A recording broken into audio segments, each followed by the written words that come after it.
আমি বেলাল যখন আযান দিয়ে নবীর রওজা শরীফের দিকে তাকাই, আমার কলিজা গুলি ফেটে ফেটে আসে।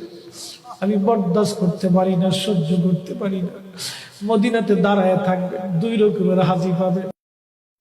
আল্লাহর হাবিবের রওজা শরীফ দেখে আমি সহ্য করতে পারি না। রে আবু বকর, বিদায় দাও, আমি চলে যাব। চলে গেলেন নবীর পাগল। সিরিয়ার দামেস্কে যাওয়ার পরে কিছুদিন পরে নবীজি স্বপ্ন দেখায়, কিরে বেলাল, এটা কেমন জুলুম, কতদিন হলো তোমার কণ্ঠের আজান শুনি না। বেলাল রে, তোর কি মন চায় না আমি নবীর জিয়ারতে আসতে? বেলাল আয়, আমি নবীর জিয়ারতে আয় রে বেলাল আয়, কতদিন হলো তোমার কণ্ঠের আজান শুনি না।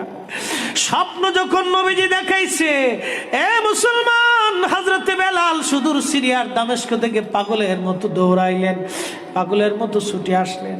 যখন মদিনাতে আসলেন তখন তাহাজ্জুদের সময় চলতেছিল। তাহাজ্জুদের সময় চলার সময় হযরত বেলাল রাদিয়াল্লাহু আনহু কাঠের জালি দিয়ে তখন রওজা শরীফ ঘিরে রাখা ছিল।